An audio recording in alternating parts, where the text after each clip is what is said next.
இது வந்து இங்கே இருக்கக்கூடிய ஒரு பிரசித்தி பெற்ற சிவன் கோவில் ஒன்று இருக்குது.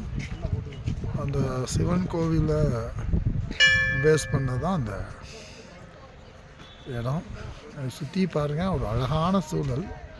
நடுமயத்தில் ஒரு அற்புதமான கோவில் பாருங்கள்.